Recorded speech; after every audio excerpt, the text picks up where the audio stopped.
Good evening and welcome back to the International Space Station Flight Control Room here at the Johnson Space Center in Houston, where countdown clocks are ticking backward towards the firing of the Soyuz TMA-20M's engines just 21 minutes from now. That will begin the ride home downhill for Jeff Williams, Oleg Skripochka, and Soyuz Commander Alexei Ovchinin. Everything has been going just as smooth as silk in the preparations for the return of this crew. They undocked from the International Space Station at 4:51 p.m. Central Time, a little more than 2 hours ago. Everything has been going swimmingly as they have drifted to a distance of about 25 miles away from the International Space Station, standing by for the engine firing, a 4-minute, 41-second deorbit burn retrograde braking maneuver that will slow the Soyuz down by 128 meters per second, allowing it to drop out of orbit for its entry back into the Earth's atmosphere, and a landing scheduled at 8:13 and 53 seconds p.m. Central Time at a location in a remote area in the south-central steppe of Kazakhstan, about 90 miles to the southeast of the town of Zhezkazgan. The day's activities have gone extremely well. Everything has been going by the book for the crew on board the Soyuz vehicle. No problems reported whatsoever, and the stage is set with the crew strapped into their respective seats in the center section of the Soyuz vehicle, the descent module. Jeff Williams on the right, Ovchinin, the Soyuz commander, in the center seat, operating under the call sign of Burlock, with Oleg Skripochka as board engineer number 1, seated to the left of Ovchinin.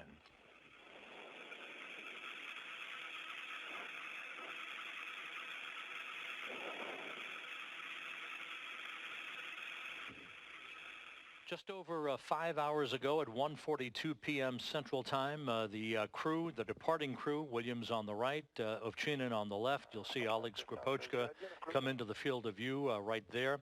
They had a final opportunity to say goodbye to the remaining crew members on board the station, NASA's Kate Rubins, along with Japanese astronaut Takuya Onishi, and the new space station commander, Expedition 49 commander, Anatoly Ivanishin. They waved goodbye and one by one made their way through the hatchway behind Williams there into the Soyuz vehicle to make final preparations for undocking. Everything throughout the day has gone just right by the timeline. No issues reported. You see Williams in this replay make his way through the hatch, followed by Skripochka. Ovchinin was last inside as he waved goodbye and blew a kiss to his crewmates that he has been with since July when they arrived on board. This wrapping up 172 days in space for Ovchinin, Williams, and Skripochka. A journey spanning 72.8 million miles that will culminate with a touchdown on the steppe of Kazakhstan about 1 hour and 10 minutes from now.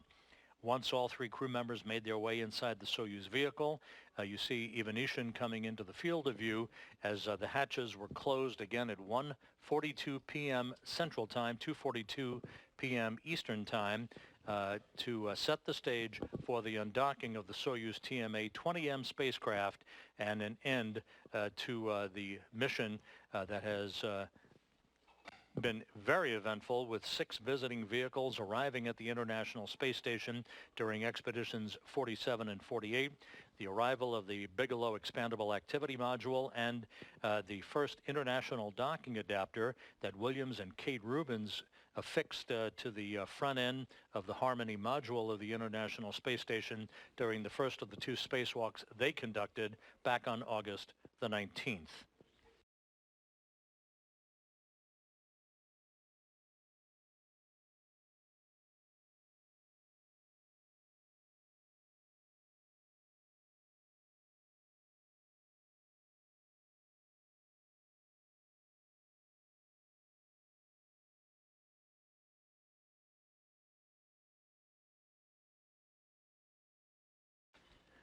You're looking right now at a view from a balcony camera overlooking the spacious Space Station Flight Control Room at the Russian Mission Control Center in Korolyov outside Moscow.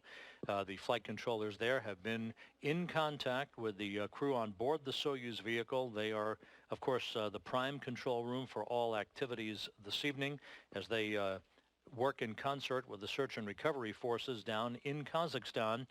Those teams have boarded a series of Russian Mi-8 helicopters and are set to make their way about a 40-minute flight from the town of Zhezkazgan, where the team overnighted last night, to the landing site where they will be ready and waiting for the arrival of the Soyuz crew. Once the three crew members, the three departing crew members, Williams, Ovchinin, and Skripochka, had made their way inside the Soyuz vehicle, they suited up in their Sokol launch and entry suits, and at 4:51 p.m. Central Time, the physical separation of the Soyuz took place as springs on both sides of the docking interface pushed off against one another, enabling the Soyuz to depart the Poisk module on the space-facing side of the Russian segment of the International Space Station. The undocking occurring at an altitude of 258 statute miles over eastern Mongolia. Within minutes after physical separation, the Soyuz conducted 2 separation burns to begin an opening rate away from the International Space Station to a distance that the Soyuz is currently at, about 25 miles from the station.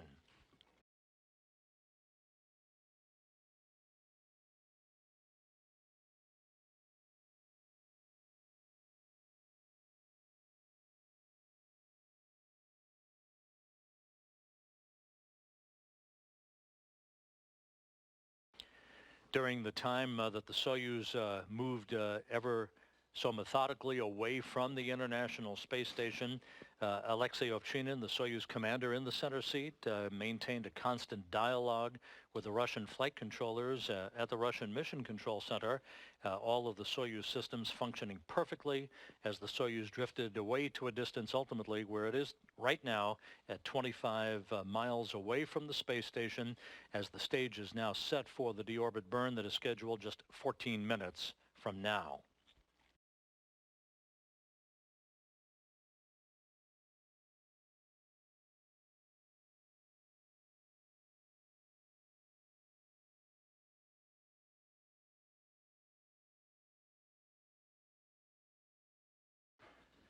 As the Soyuz drifted well away from the International Space Station at 5:34 p.m. Central Time, about an hour and a half ago, the 3 remaining crew members on board the station, the newly comprised Expedition 49 crew of Ivanishin, Onishi, and Rubens, had a final opportunity to exchange farewell and best wishes to Jeff Williams on board the Soyuz vehicle. Let's listen to that replay of that exchange right now.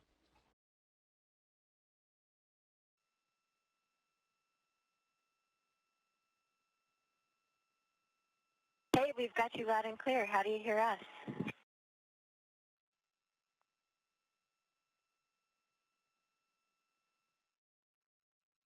And we've got you loud and clear on 2. How do you hear us?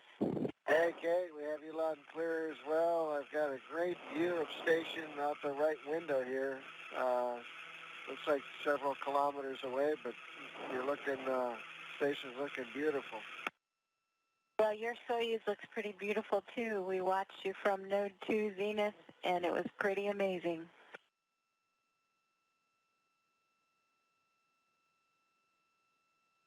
Well, Godspeed on the rest of your flight, and look forward to seeing you back on the ground. Absolutely. Hey, Jeff, this is Zach. Looking forward to seeing you on the ground in November, probably. And Alexei, дякую, посадку. До свидания. Good luck, до свидания. Have a soft landing.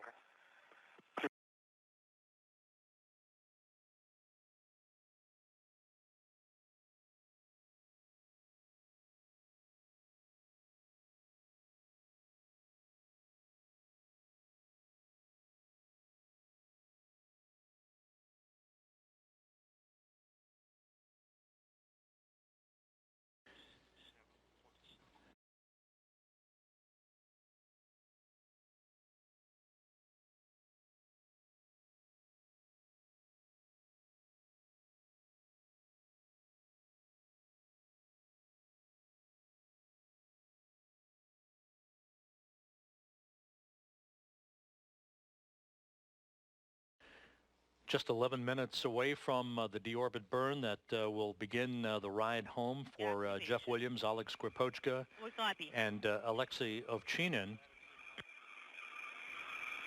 Flight controllers at the Russian Mission Control Center, based on updated navigational information from the Soyuz, have updated the landing site coordinates to 47.19 degrees north latitude, 69.36 degrees east longitude. That is the intended touchdown target for the Soyuz for its landing just 1 hour and 3 minutes from now.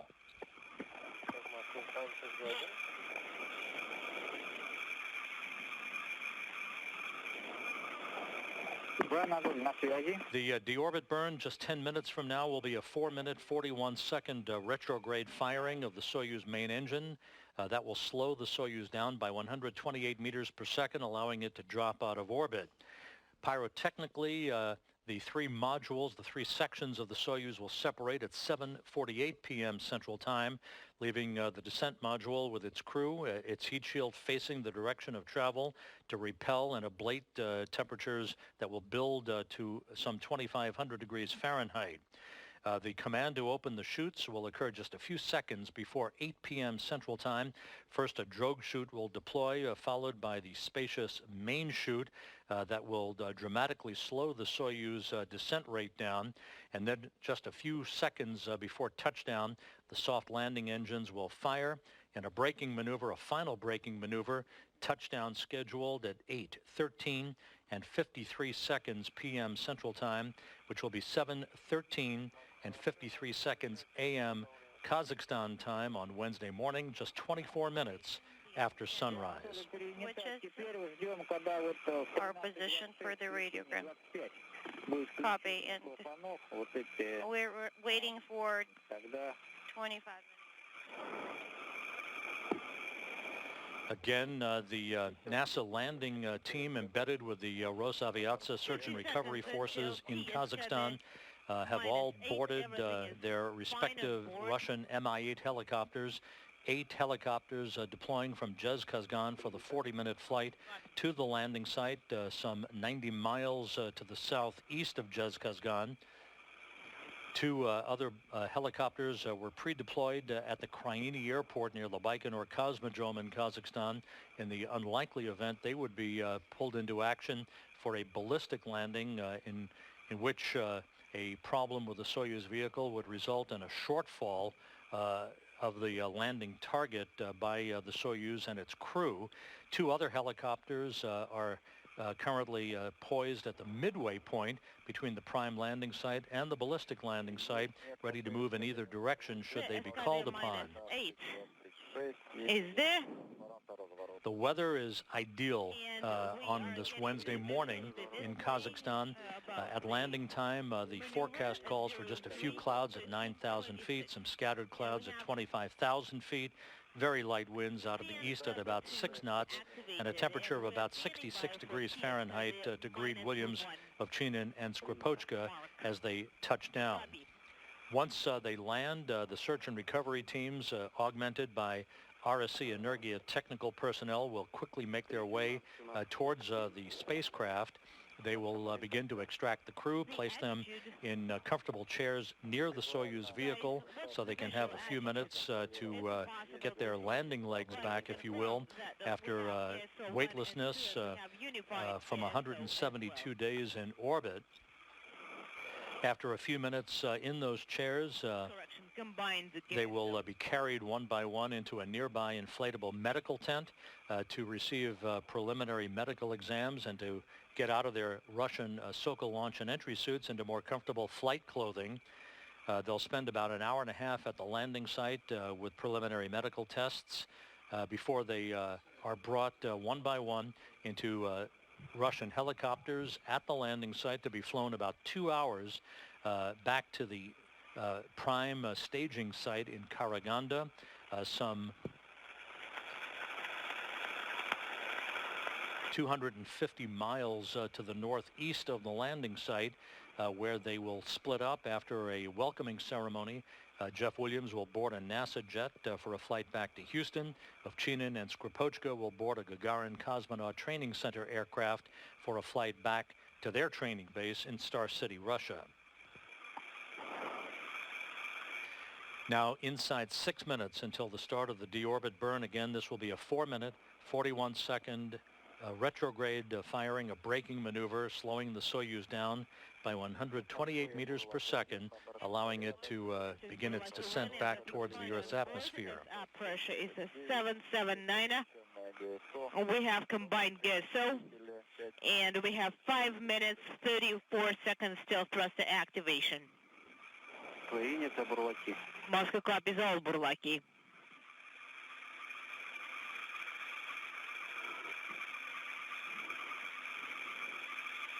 Напоминаю, репортаж FYI, guys, a reminder. выполнения импульса вести в формате время, величина импульса. Please report the results of the burn in the following format.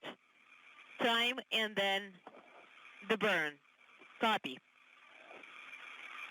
Russian flight controllers in Korolyov reminding Soyuz commander Alexei Ovchinin in the center seat of the descent module of the Soyuz TMA-20M spacecraft, the last of its genre to fly, to keep them informed with the duration of the burn, as well as the chamber pressure as the burn continues for what is expected to be its duration of 4 minutes and 41 seconds.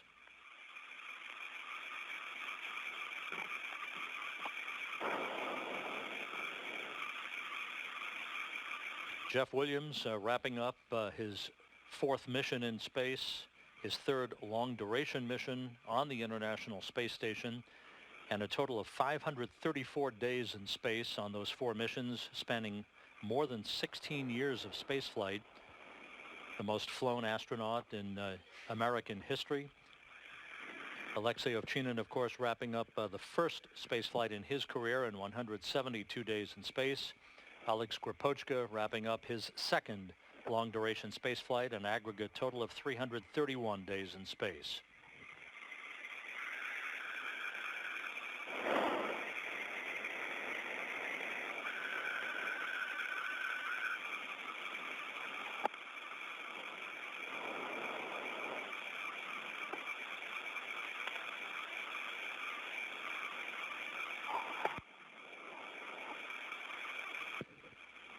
Working in tandem with the Russian flight control team here in the International Space Station Flight Control Room in Houston.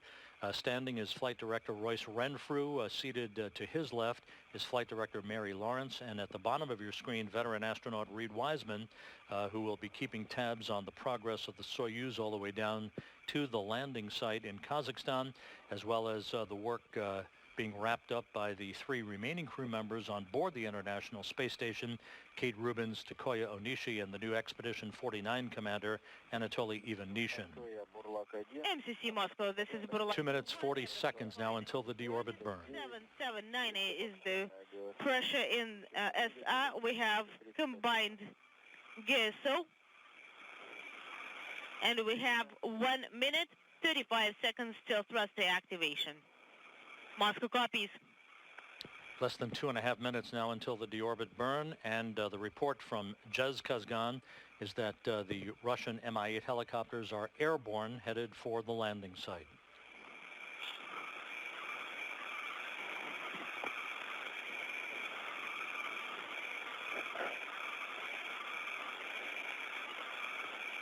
Одна минута до метки 1 minute. Till T, SKD minus 1 minute. Thresh mark. Принято. Copy.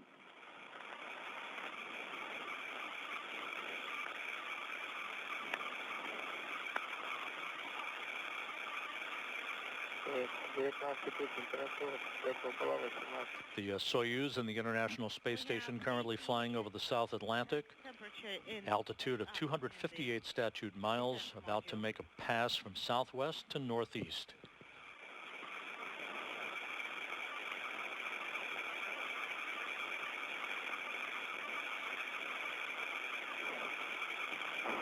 Так, сейчас Алексей Ж3 надо будет выдать. We're going to be sending the J3 command, FYI guys. Don't forget.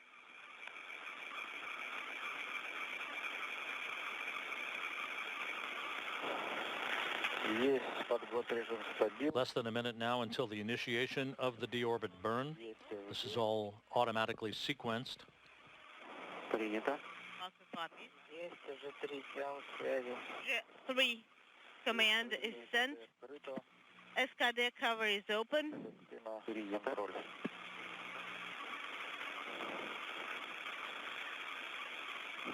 До включения двигателя. And we're T control and thruster. Порядок есть. Activation is for 31 seconds. Everything's fine on board. We have combined gas, so Less than 20 seconds now until the deorbit burn. The crew reporting they're feeling well. 10 секунд до включения двигателя. Standing by for the start of the deorbit burn. activation. Принято. Copy.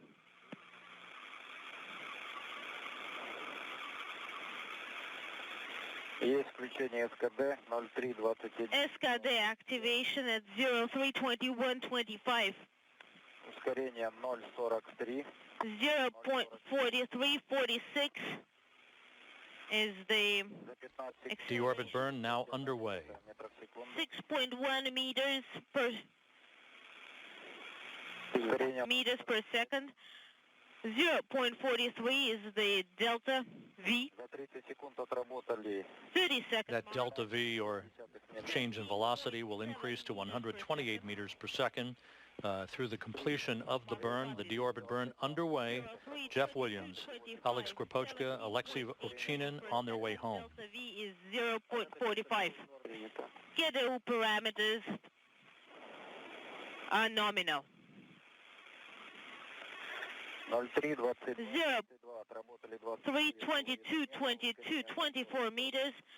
Delta V is 0.45.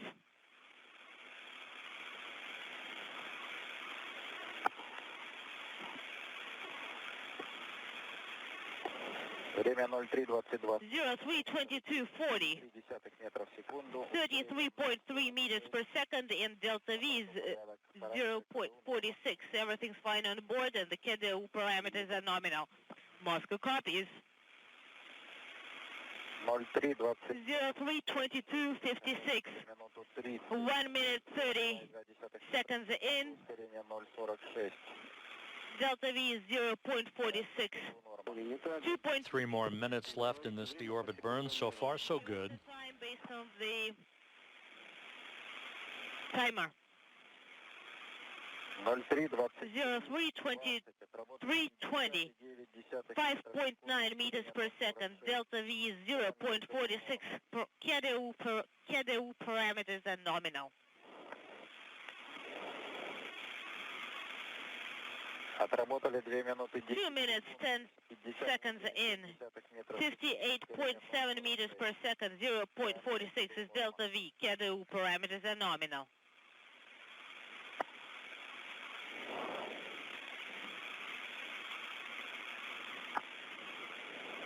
Everything looking good. 2 The minutes. deorbit burn continues. The Soyuz operating to perfection so far.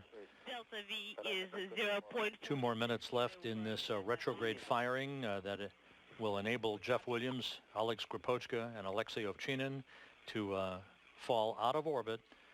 Their Soyuz targeted for a landing site just 90 miles to the southeast of the remote town of Jezkazgan in south-central Kazakhstan. Delta V KDU parameters are nominal. 032426.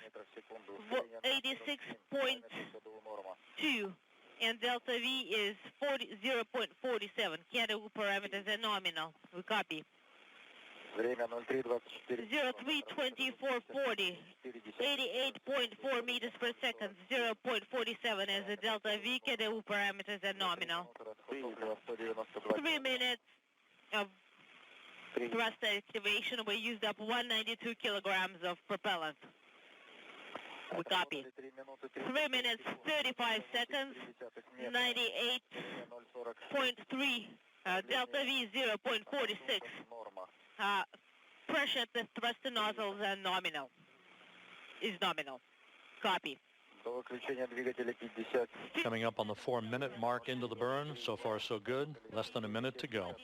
520. 046. 107.7 meters per second and delta V 0.46.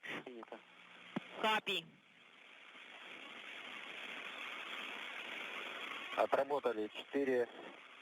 4 minutes, 12 seconds, 115 meters, 0.46. KDU parameters are nominal. 20 seconds till thruster deactivation. End of burn. Copy. Олег, подготовься на всякий. Oleg, be ready just in case. 4 минуты 30. Standing by for the completion of the burn. 32 seconds, 125.1 meters, 0.47 Есть ГК. is the delta V. We have GK 127. 127.99 meters per second. Фактически. Actual. Принято. We copy. Есть подключение термодатчика. We confirm end of burn. СДБО. TSDBO is open. Thermal sensor. The deorbit burn is complete and spot on, according to Alexei Ovchinin. The desired change in velocity, slowing the Soyuz down by 128 meters per second. The Soyuz is en route to a remote landing site in south-central Kazakhstan, landing 47 minutes from now.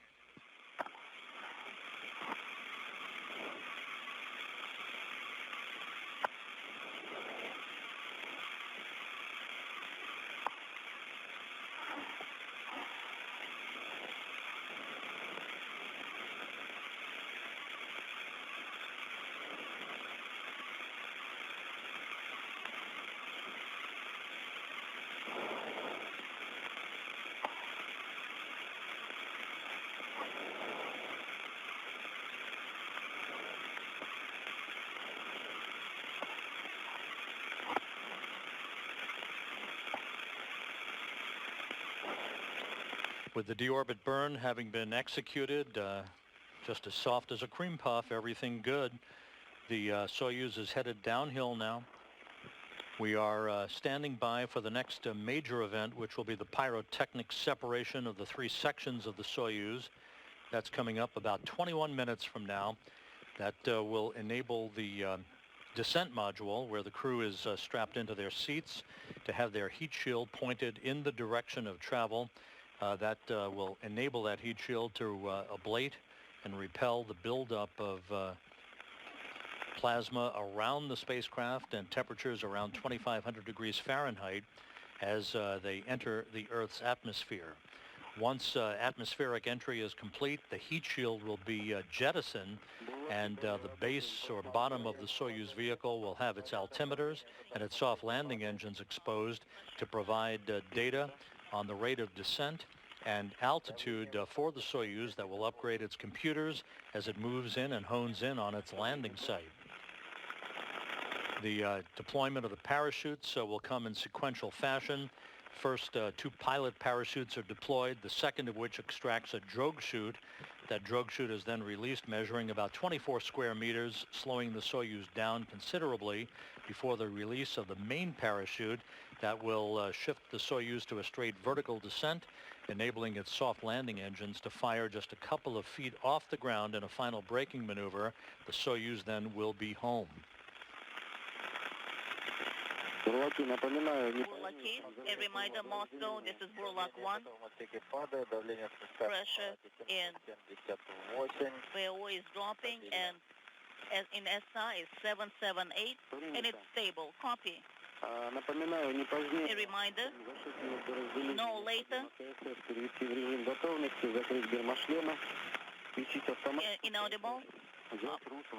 Please put down your visors and close the handles.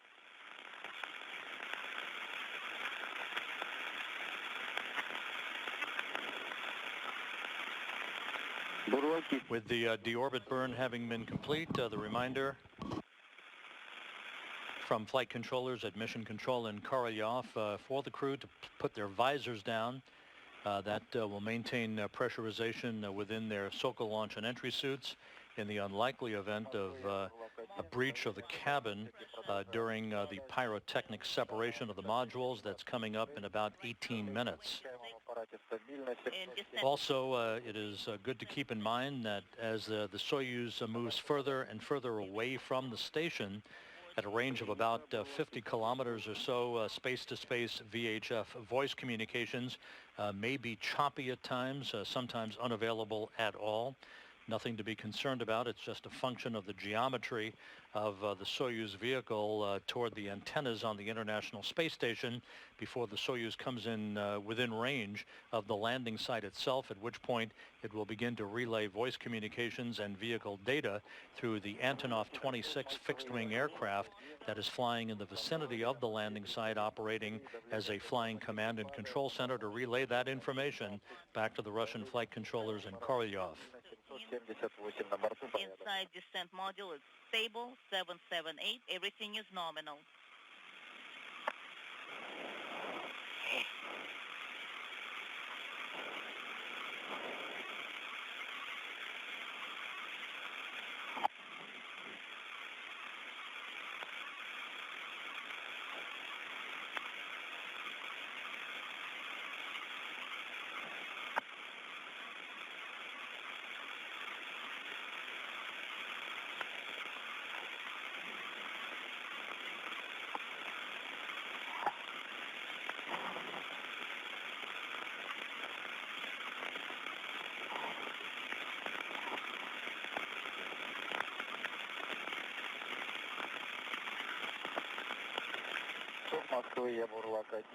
Moscow, Burlak 1, everything is nominal on orbit.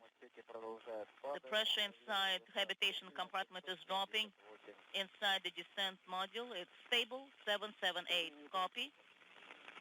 Burlaki, how do you read us?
Moscow, this is Burlak 1. Everything is nominal inside the vehicle.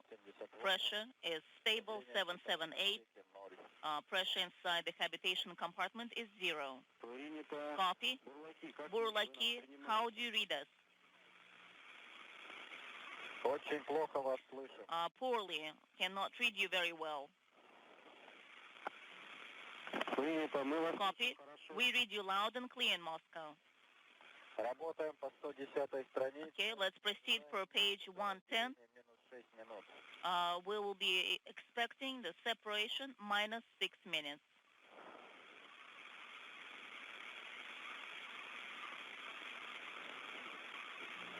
Copy. I'd like to remind you, prior to separation, you need to depress all the transmit buttons. I cannot read you. I cannot copy what you're saying, Moscow.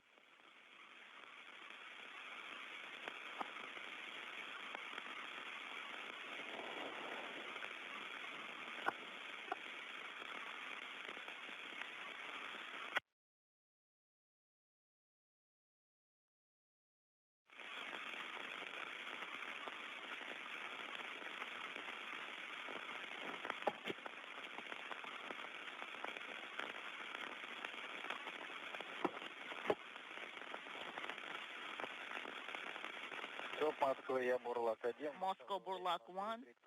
The time on orbit is 03:35:05. Pressure is stable, 778.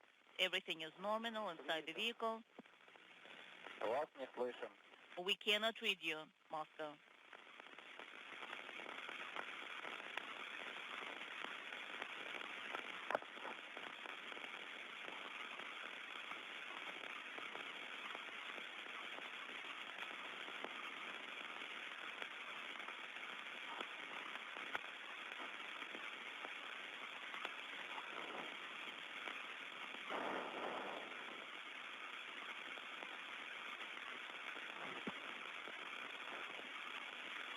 До Москвы, Бурлак 1. Moscow Burlak 1, everything is nominal on board the vehicle, 778, stable, BO pressure is 0. Are we expecting a T separation -6? Copy.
This is Mission Control Houston. 36 and a half minutes now until the anticipated landing of the Soyuz vehicle. The Russian Mi-8 helicopters with the complement of NASA personnel and Russian search and recovery forces, Rosaviatsa, they are all en route in their respective helicopters toward the landing site. They will arrive and fly in a racetrack pattern, an oval-shaped pattern around the landing zone, awaiting the arrival of the Soyuz vehicle.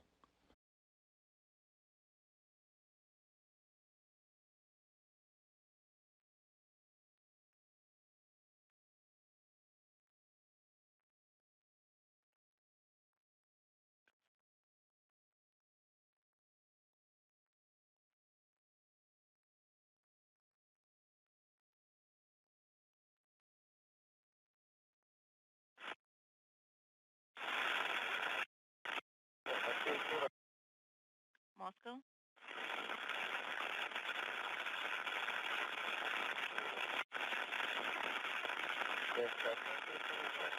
Где позднее. They told us no later than.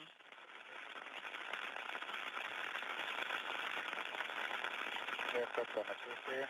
Слышу. Принял. Олег, как у тебя? Inaudible. Oleg, how are you doing? Doing great. Как и тебя? Ручку надо будет достать. Don't forget about the handle. We need to get the handle out. Бурлаки, слышим вас с большими помехами. Как нас слышно? Burlaki, we read you, but with a lot of noise. How do you copy us?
This is Mission Control Houston. Countdown clocks continuing to tick backward toward the anticipated landing of the Soyuz vehicle some 33 minutes from now. Everything going very well. We have always expected communications to be a bit choppy at this point of the Soyuz descent as it moves well away from the International Space Station. Those communications will improve as the Soyuz passes within range of the Antonov 26 Flying Command and Control Center aircraft, which is already at the landing site, with Russian Mi-8 helicopters now en route to the landing site. And again, they will arrive in a racetrack fashion, flying an oval-shaped pattern in the vicinity of the landing zone, awaiting the arrival of the Soyuz vehicle through its touchdown.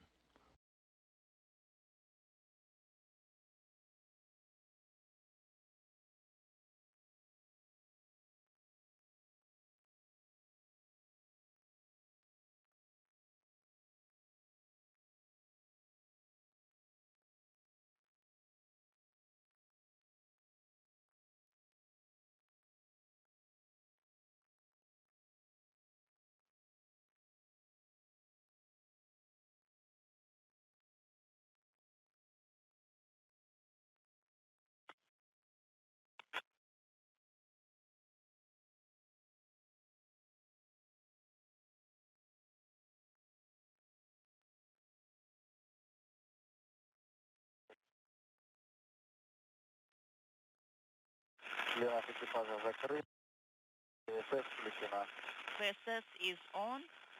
The valve is closed. Copy. VSS in the readiness mode. Armed.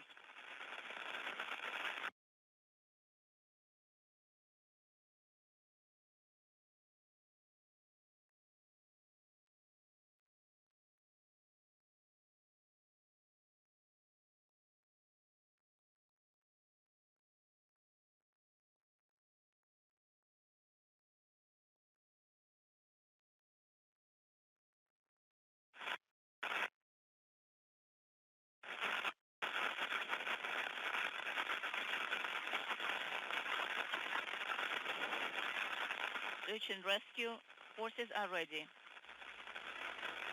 Russian flight controllers at the Russian Mission Control Center in Korolyov reporting back to the crew on the Soyuz that the search and recovery forces are ready at the landing site for their arrival, with landing scheduled just 30 minutes from now. We are about 7 minutes, maybe about 5 minutes now away from the pyrotechnic separation of the modules. That will come at an altitude of about 140 kilometers above the Earth. The pre-programmed computer command to fire the pyros that will separate the three sections. The only section that matters at that point is the descent module, with the crew on board strapped in their respective seats.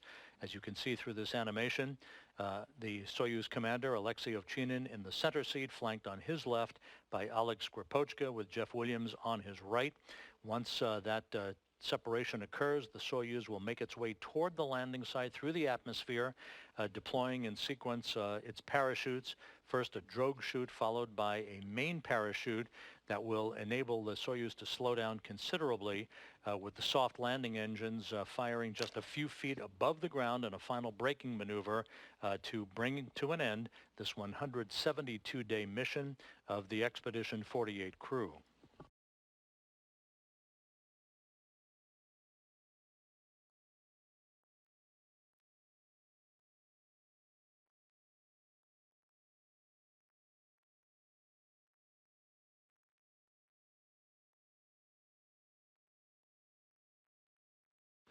You're looking at a view of the Russian Mission Control Room in Korolyov outside Moscow. Everything quiet right now on the loops, both there and here at Mission Control in Houston. Landing schedule just 29 minutes from now. The weather at the landing site is ideal. Just a few clouds at 9,000 feet, scattered clouds at 25,000 feet, very light winds out of the east at about 6 knots, a temperature of around 66 degrees Fahrenheit, awaiting the returning Soyuz crew as they are ending a mission spanning 2,752 orbits of the Earth, a mission of some 72.8 million miles.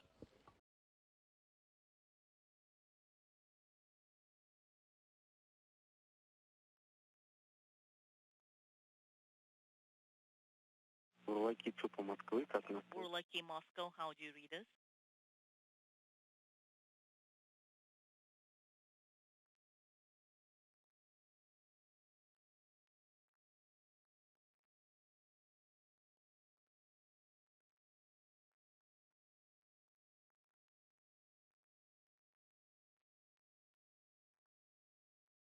Burlaki Moscow, how do you read us?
This is Mission Control Houston, now just 26.5 minutes until the anticipated touchdown of the Soyuz vehicle on the south central steppe of Kazakhstan. Everything proceeding well, no communications in the last few minutes from the crew, not unexpected, as they are making their way towards the Earth's atmosphere. We're about a minute away from the anticipated separation of the modules. We'll be standing by for any confirmation of that.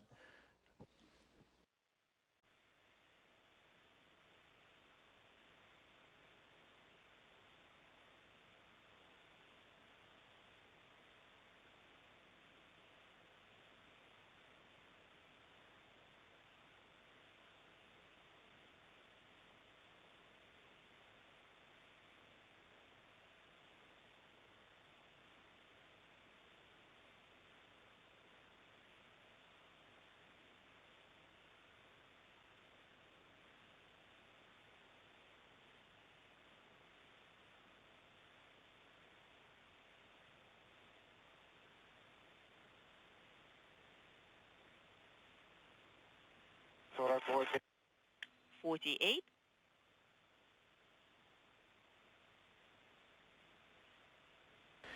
And data received at the Russian Mission Control Center from the Soyuz TMA-20M indicates that we have had the pyrotechnic separation of the modules.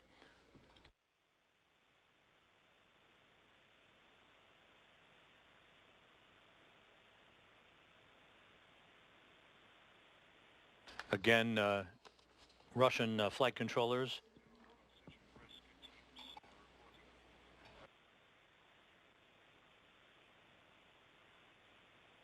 the module separation has been confirmed not only by the Russian flight controllers in Korolyov, but also by data received by the Russian search and recovery teams at the landing site. So far, so good. 24.5 minutes to go until touchdown.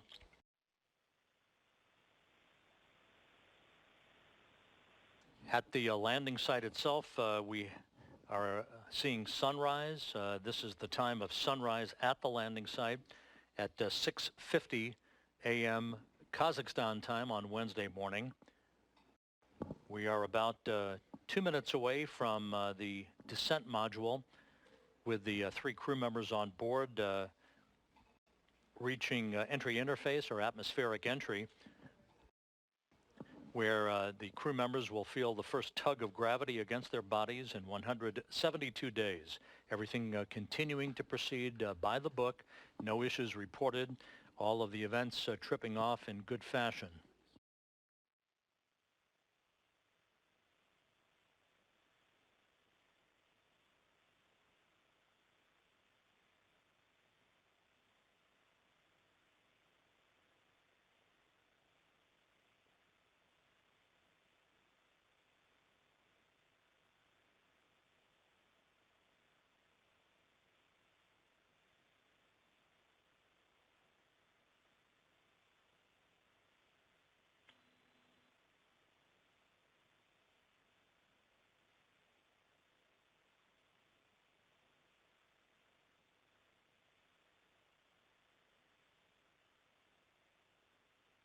Just to recap, the deorbit burn was executed on time at 7:21 p.m. Central Time, a 4-minute, 41-second braking maneuver by the Soyuz engine, slowing the Soyuz down by 128 meters per second, allowing it to drop out of orbit.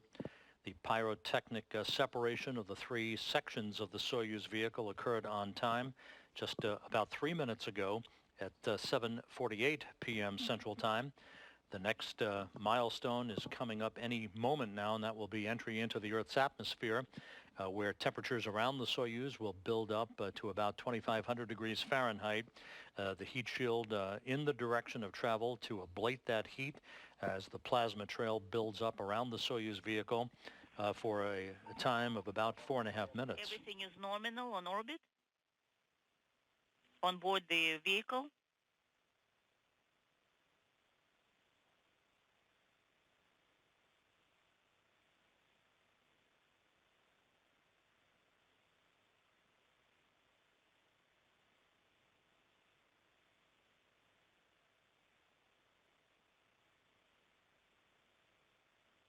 Everything continuing to go very well, 21.5 minutes until touchdown.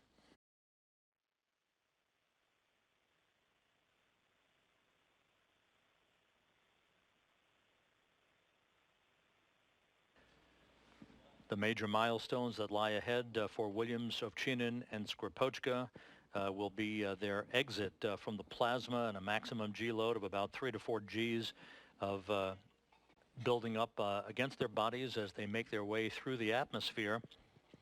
That will precede the command to open up the parachutes at 7:59 p.m. Central Time. So we'll be standing by for confirmation of all of those activities.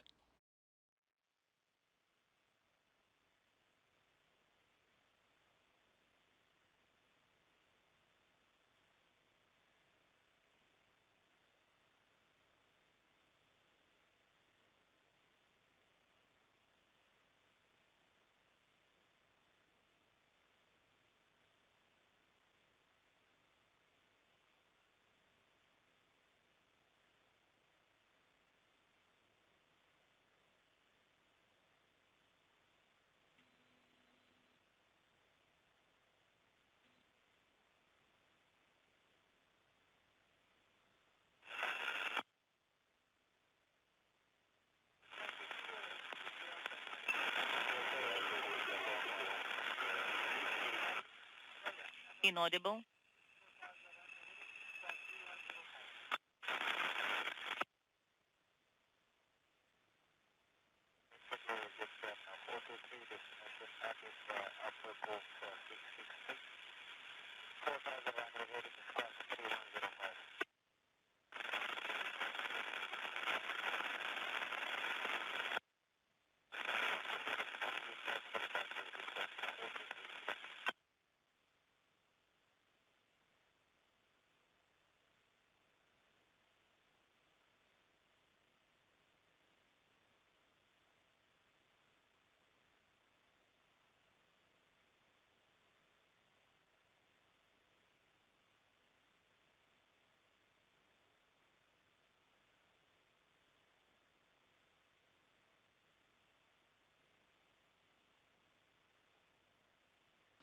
Less than 19 minutes away from touchdown as the Soyuz makes its way through the Earth's atmosphere, continuing to plow through the period of plasma.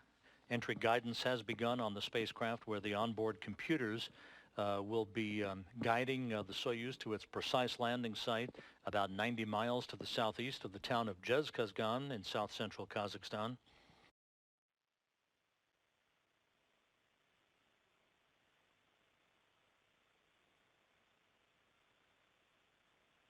Again, the maximum G loads on the crew, about 4 Gs pulling against them. Their first sensation of gravity since their launch from the Baikonur Cosmodrome back on March 19th. They should be exiting this plasma regime about 2 minutes from now.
Inaudible.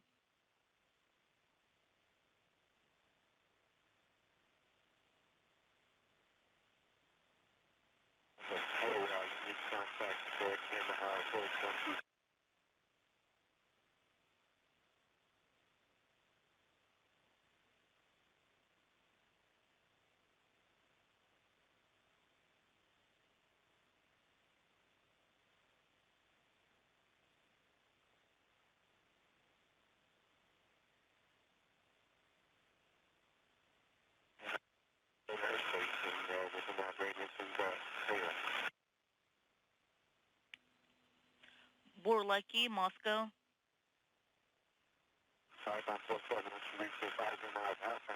Inaudible.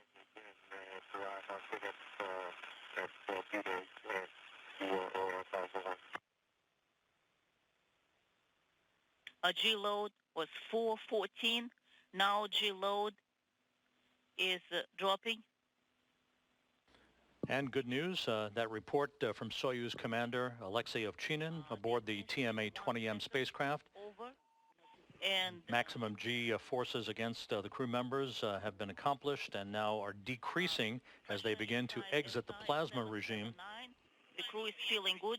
The time of reentry is 03:50:52. 58, correction.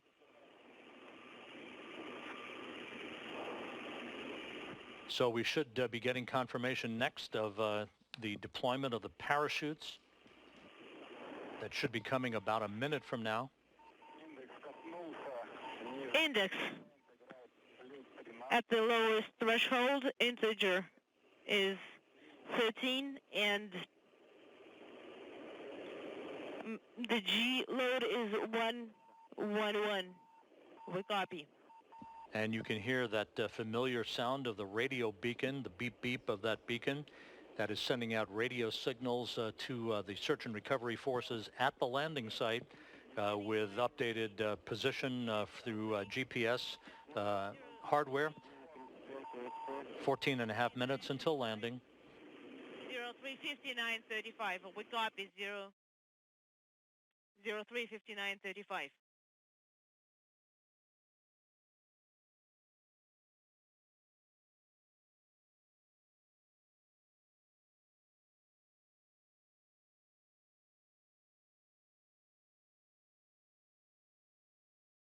The search and recovery teams now in contact with the crew on board the Soyuz TMA-20M spacecraft.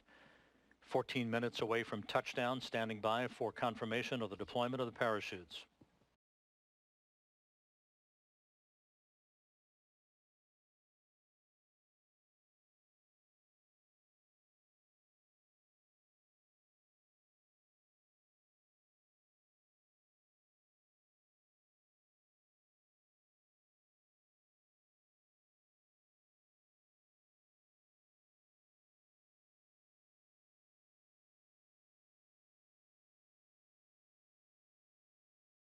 And just a momentary blivet of data indicating that the chutes have been deployed.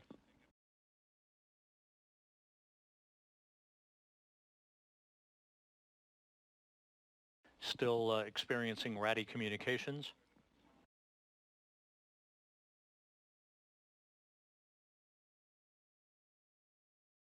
Again, we have confirmation of chute deployment.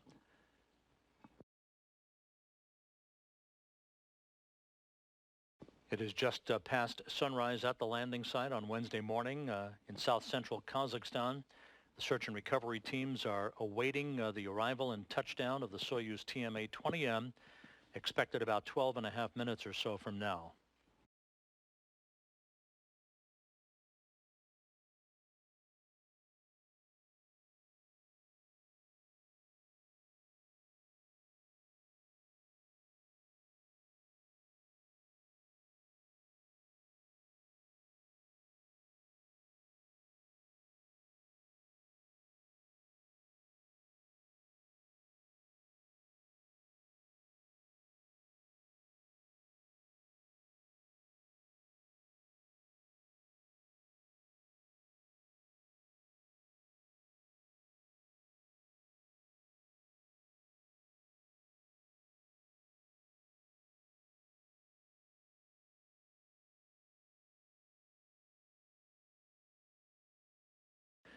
Less than 12 minutes away from touchdown, we should be receiving television of the Soyuz spacecraft under its chutes momentarily, standing by for that. Everything has gone extremely well with all of the events from hatch closure to undocking to the deorbit burn. All of the events have unfolded as advertised. The crew reporting it is feeling well.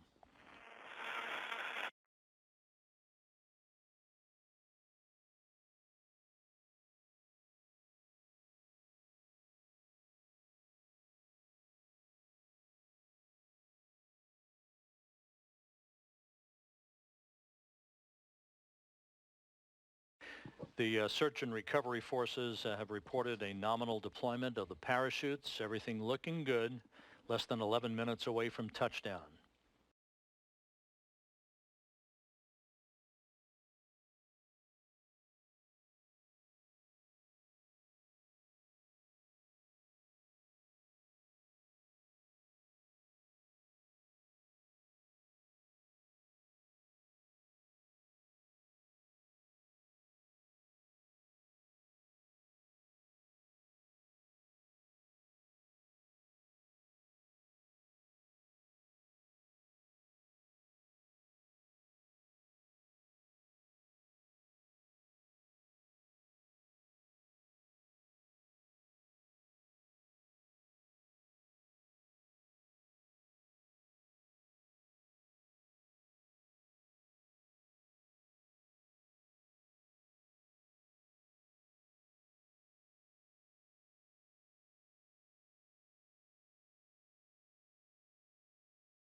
And there is the Soyuz TMA-20M spacecraft, less than 10 minutes away from touchdown under its main parachute, moving ever so steadily towards its landing target, about 90 miles to the southeast of the remote town of Jezkazgan.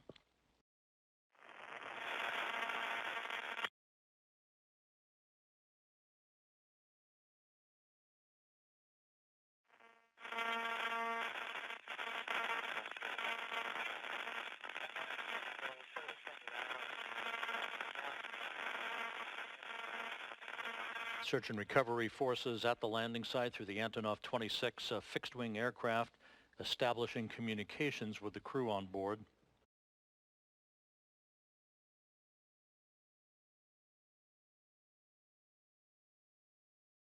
Clear skies greeting the Expedition 48 crew to wrap up a mission of almost 73 million miles since their launch back on March 19th.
And the report from the search and recovery forces, the helicopters circling the landing zone have established voice communication with the crew on board the Soyuz itself.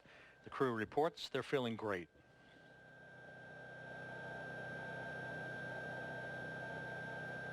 Time to touchdown, about 6.5 minutes. Everything proceeding on track. A gorgeous morning.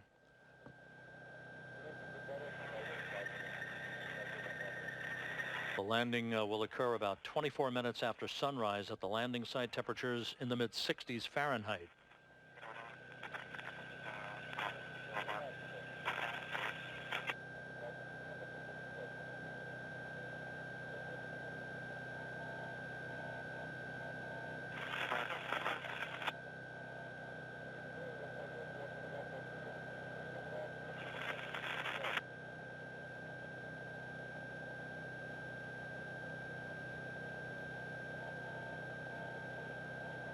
Just under 6 minutes now until touchdown. The search and recovery helicopters are flying in the vicinity of the landing zone in an oval-shaped pattern, awaiting touchdown, at which point they will begin to descend and land themselves one by one. The most critical personnel to begin the safing of the vehicle and the extraction of the crew will be the first helicopters down, followed by other support helicopters. On board those helicopters, the NASA landing team embedded with the Rosaviatsa search and recovery forces.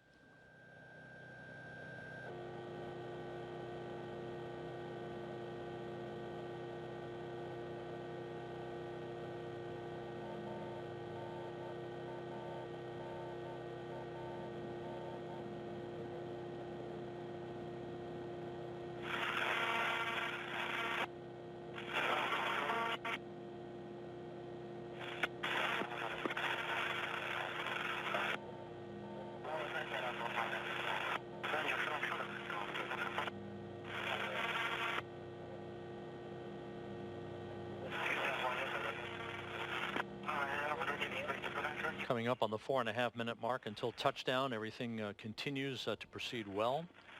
No issues reported. The crew reporting to search and recovery personnel in the helicopters flying overhead at the landing zone that they feel great as they await the firing of the soft landing engines just a few feet off the ground and their touchdown. Establish 778.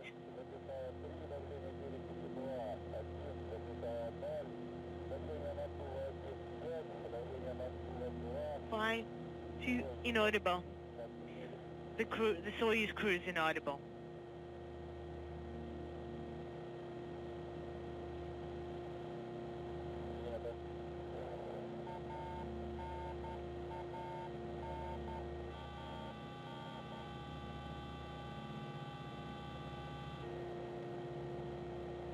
The early morning sun glinting off the orange and white parachute, under which the three crew members, Jeff Williams, Alexei Ovchinin, and Alex Gripochka, are now just minutes away from completing their flight of 172 days that began with their launch from the Baikonur Cosmodrome in Kazakhstan to the southwest of where they're landing back on March 19th.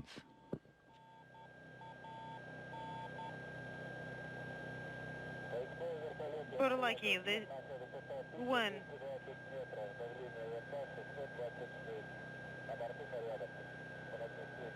Everything's fine on board. But lucky reporting pressure 527 on board. The crew members are feeling great.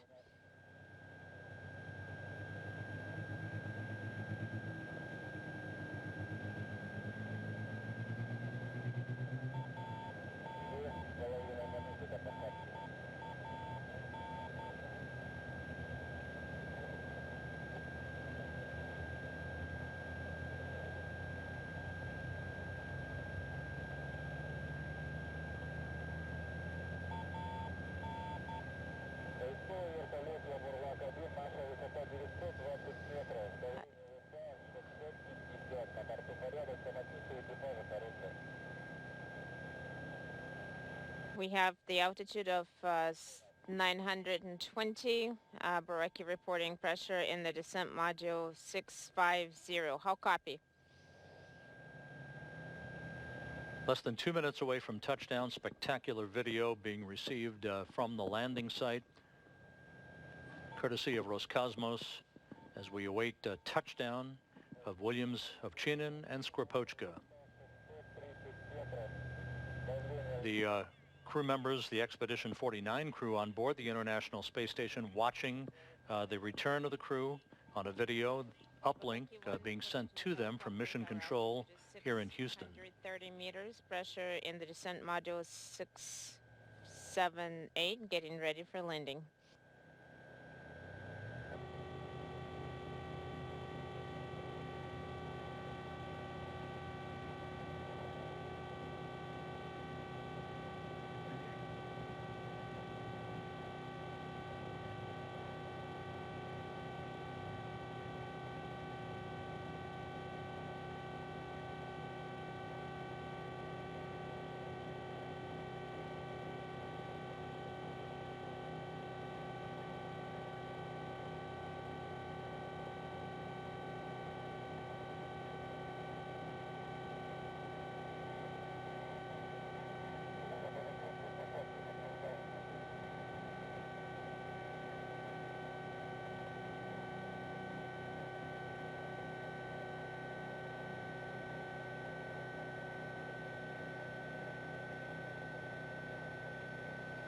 Standing by for touchdown now. You can see one of the helicopters flying as spacecraft descended into some haze.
Yeah, we're standing by for confirmation of landing.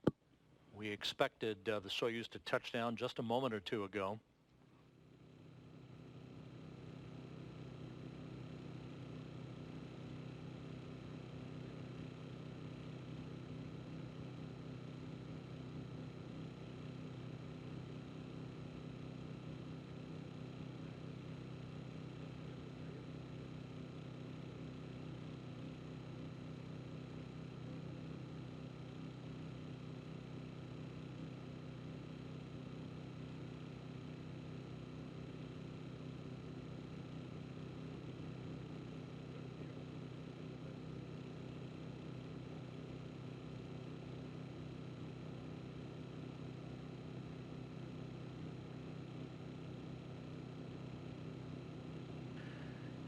And on the front screen of the Russian Mission Control Center, the Russian words "Есть посадка." They've landed.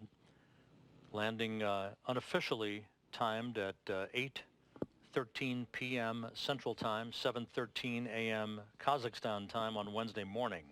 Again, that's the unofficial touchdown time, as the vehicle under its parachute disappeared in early morning haze as it approached its touchdown point about 90 miles to the southeast of the town of Jezkazgan. Again, the unofficial touchdown time, 8:13 p.m. Central Time, 7:13 a.m. Kazakhstan time.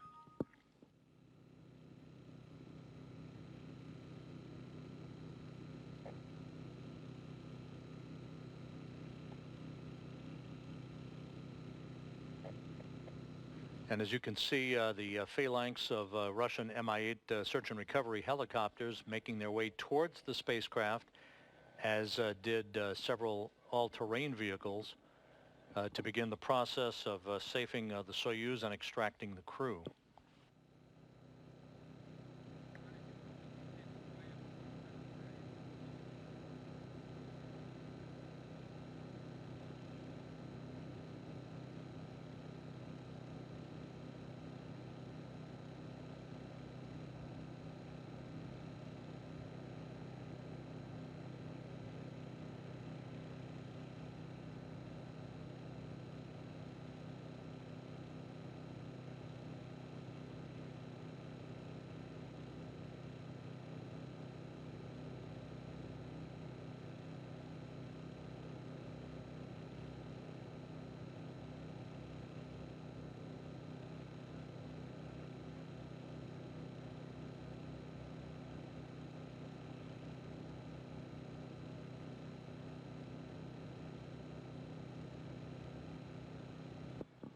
Just to recap, the touchdown of the Soyuz TMA-20M spacecraft confirmed just a few seconds before 8:14 p.m. Central, so we'll call it for the moment the unofficial touchdown time, rounding down to 8:13 p.m. Central, 7:13 a.m. Kazakhstan time on Wednesday morning.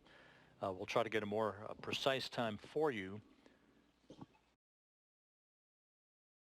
Again, this view from the balcony camera overlooking the front screen in the Russian Mission Control Center, with the words "Jest Posadka," they've landed.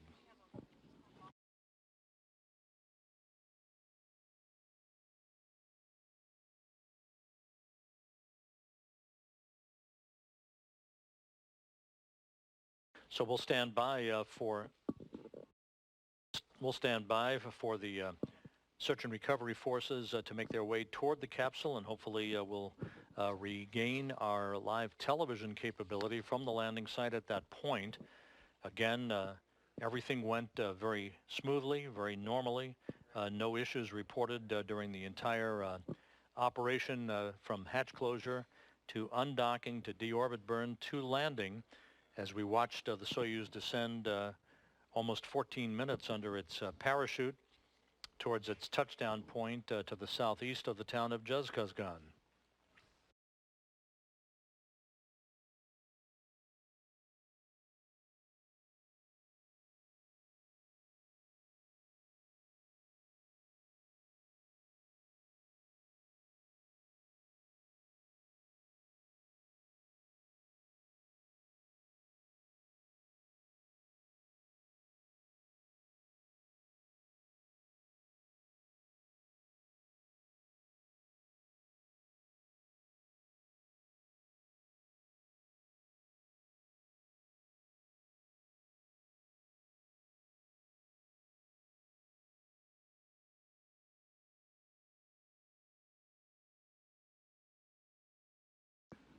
Once again, the search and recovery teams making their way towards the landing spot where the Soyuz touched down just a few minutes ago.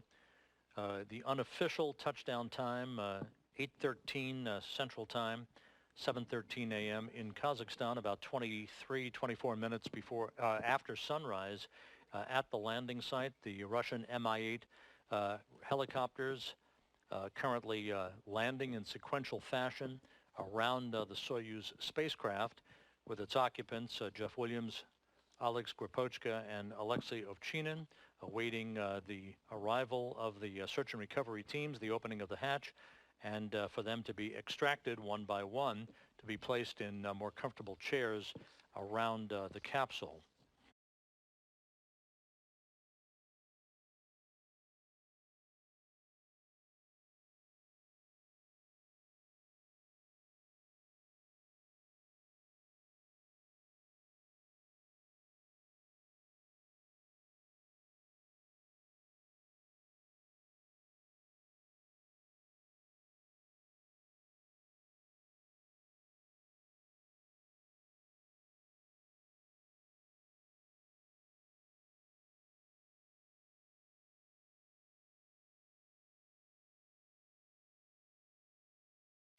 With their landing, Jeff Williams wrapping up 534 days in space on his 4 missions, spanning more than 16 years of spaceflight.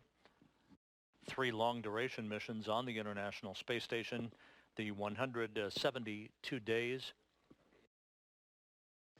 that Williams spent on expeditions 47 and 48, bringing him to a total of 534 days in space, more than any other U.S. astronaut in history. Oleg Skripochka completing his 2nd long-duration mission and a total of 331 days in space. Alexei Ovchinin, the Soyuz commander, completing his 1st flight into space, and of course a total of 172 days.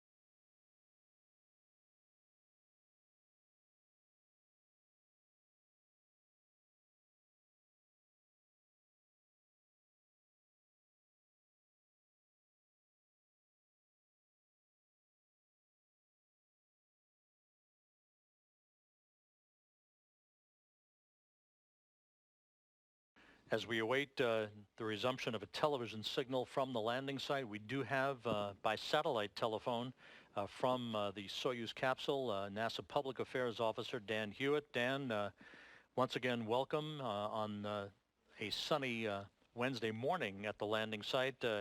Fill us in on what you're seeing there. Yeah, sure thing. And if you don't have TV signal, you'll get it soon. They're getting everything set up. We literally just got on the ground just a few moments ago. But as you'll see soon, the sun just came up shortly, and man, was that a picturesque landing. We had great views of the Soyuz undershoots the whole way down. Got to see the soft landing engines fire, and the crew is on the ground within moments ready to get them out. The capsule is on its side right now, which should make getting them out a little bit quicker, a little bit faster. The chairs are already set up, and pretty soon we'll be seeing these crew members. Dan, the helicopters obviously are landing in sequential fashion to begin the process of extracting the crew. How is that all unfolding? Well, pretty much every helicopter is already on the ground by the looks of it. All the all-terrain vehicles are here, and they're already beginning to erect a medical tent just a couple 100 feet away from us. And the first crew member should be taken out of the capsule momentarily. They already have the hatch open. They're working. So it should be just any moment before we start seeing the crew members come out. What is the chronology of events once the crew gets into the medical tent, Dan? Any field testing planned, and thereafter their flights back to Karaganda? How is that going to take place? Yeah, so the weather's fantastic, so we'll probably let them sit in the chairs for a little while just out here in front of the capsule, and then they'll go all 3 into the medical tent. All 3 will be participating in what you just mentioned, the field test, which is an ongoing study. It takes our crew members right after they get back into a gravity environment and tries to put them through some very basic tasks, things just like standing up, walking, getting up from laying down, things that may sound pretty easy to you or me, but after 6 months in a microgravity environment can be a little jarring at times when you're back in that gravity. So not necessarily something super important for returning station crew members, but something that's going to be of paramount importance to those first crew members landing on Mars. We're going to need to know what they're capable of in the minutes and hours after touchdown, just to make sure that all of the tasks laid out for them are easily accomplished. So using our crew members from the station as the test subjects to better prepare us for those journeys of tomorrow. Dan, the fact that your helicopter landed as quickly as it did, as well as the others, suggests a bullseye landing. Is that your sense of things out there?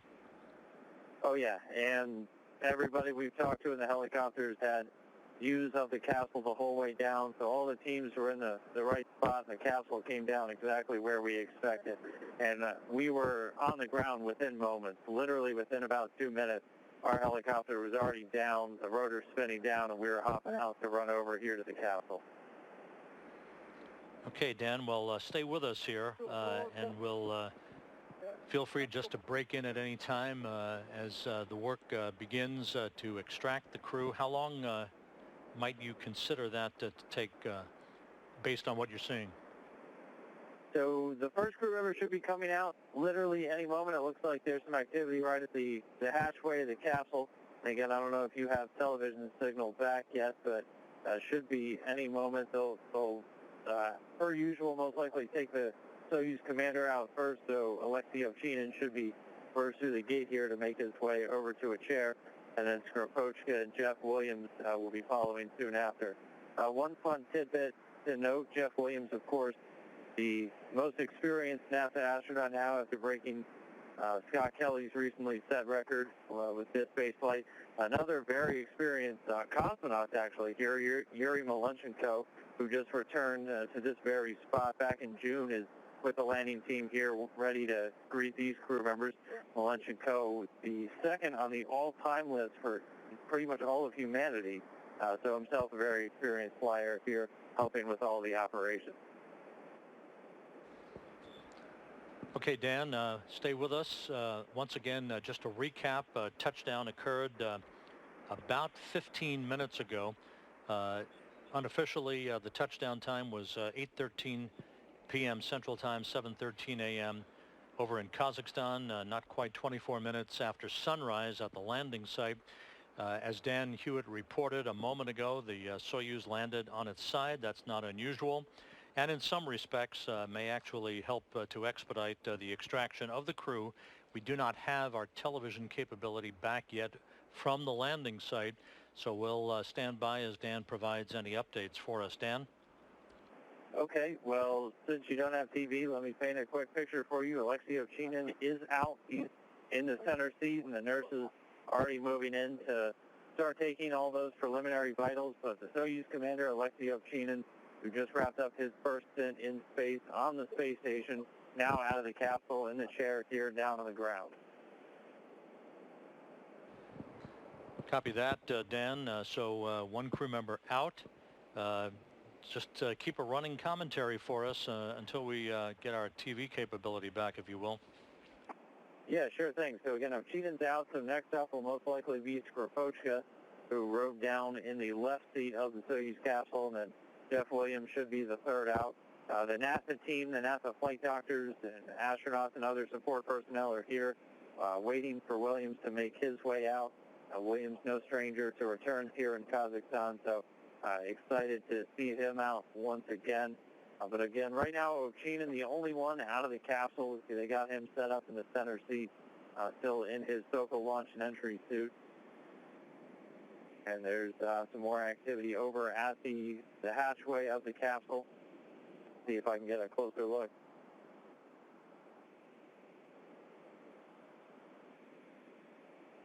You're listening to the running reports of Dan Hewitt, our NASA Public Affairs Officer, at the landing site. Alexei Ovchinin is out of the spacecraft in his chair, awaiting the extraction of his two crewmates, Skropochka and Jeff Williams.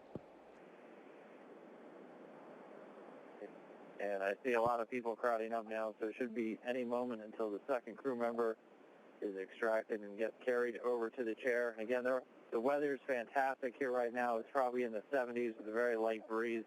The sun just came up, so very picturesque landing here. And there we can see the second crew member is now out. I'll wait for a moment just to see the face and confirm, but it should be Oleg Skropochka.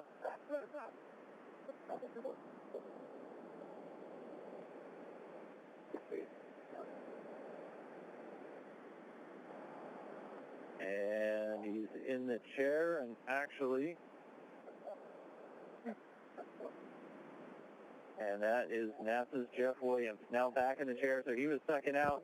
Now again, he's with his flight doc, his surgeon, Dr. Joe Schmid, and NASA astronaut Pat Forrester here to welcome him back along with the NASA Russia team, also Roman Poblano from the International Space Station program. But Jeff Williams, NASA's most experienced astronaut, now out of the capsule in his chair, once again back home here on planet Earth.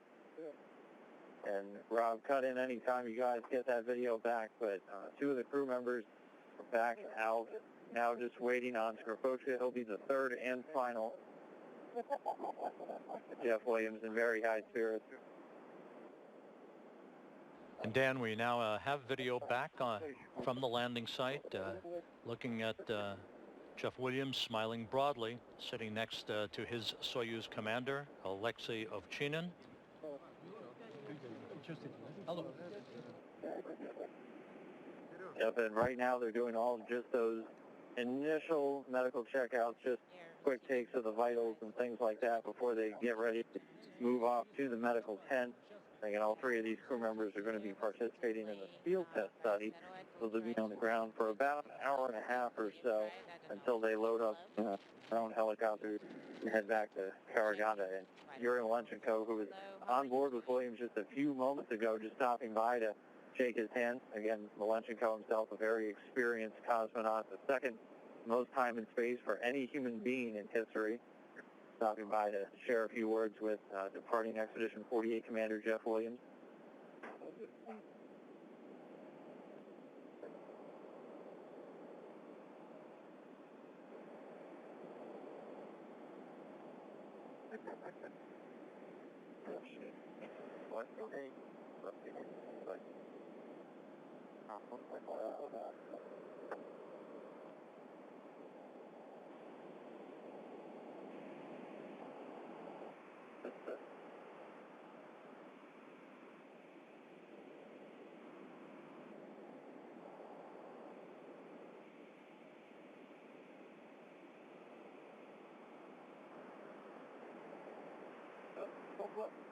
Alexei Ovchinin holding one of the toy mascots that was inside the Soyuz spacecraft with him, compliments of his daughter, the same mascot that accompanied him during the launch 172 days ago.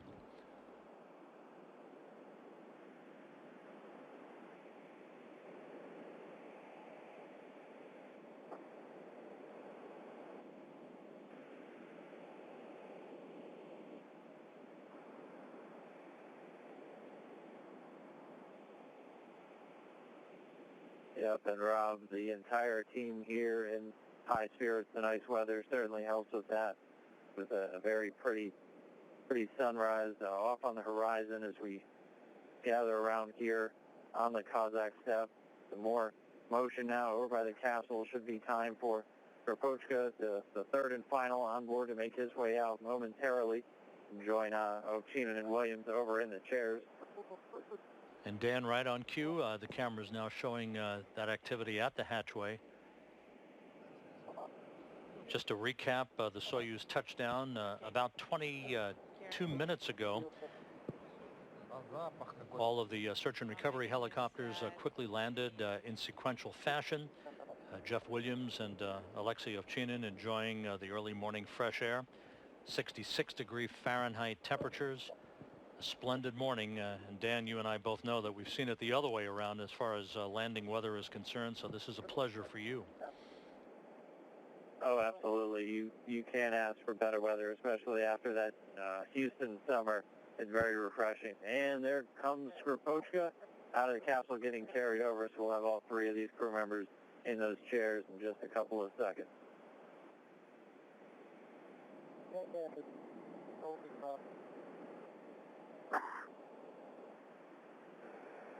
All right, and Skropochka now in the chair. All three crew members from the Soyuz spacecraft extracted and here safely back down on the ground. Now all of the final work on the Soyuz is going to begin. Pretty soon they'll be taking out samples for various science experiments, human research facility samples, a number of others that come down in the small cargo complement inside the Soyuz spacecraft.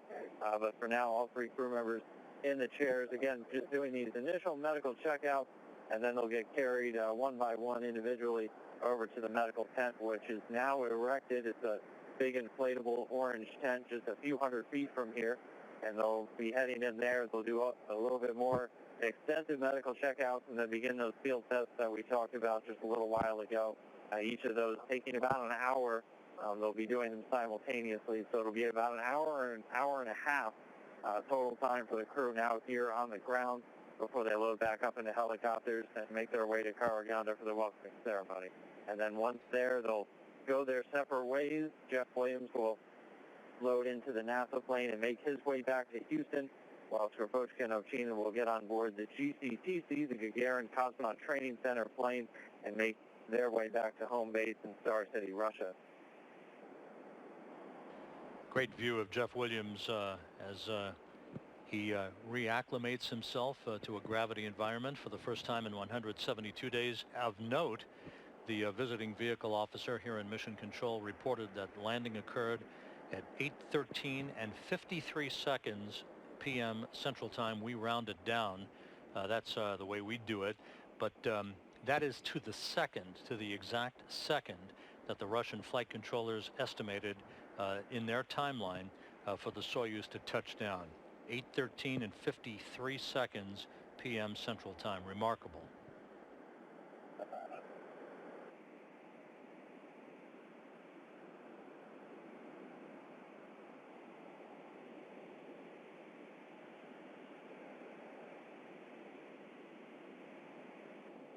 A good look at the most experienced U.S. astronaut in history, Jeff Williams. 534 days in space on 4 flights spanning more than 16 years of human spaceflight and all phases of the assembly of the International Space Station.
All right, Rob, well, it looks like they're getting ready to carry them over to the medical tent momentarily.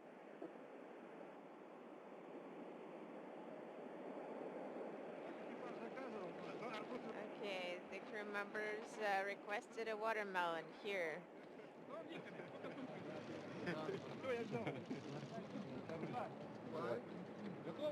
Are you ready? Yes, we are. Okay, take the watermelon. And Dan, one note, up on the International Space Station, Expedition 49 flight engineer Kate Rubins of NASA took a spectacular picture of the Soyuz entering the plasma regime of the Earth's atmosphere. As the crew watched all of our coverage in a video uplink, and now we'll watch as the crew is brought into the medical tent. Yep, and Ovchinin was just carried off, and now they're picking up Jeff Williams, getting a thumbs up from his flight doc. He's in great condition. The veteran space flyer, no stranger to these reentries, making his way now over to the medical tent.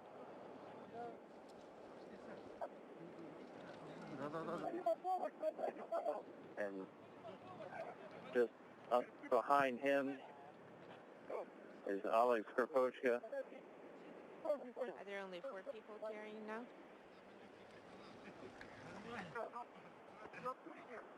It's not an easy job carrying a cosmonaut. Getting a round of applause from some of the Rosaviata, the search and recovery forces, who do an amazing job getting the crew members, locating the capsule, and getting all the teams out here the very remote regions of Kazakhstan.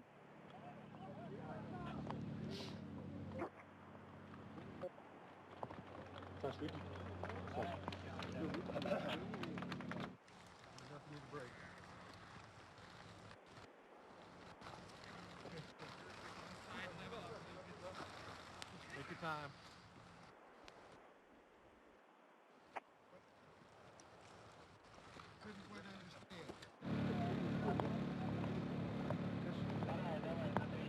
And there is that inflatable medical tent that was erected within minutes after the Soyuz touchdown.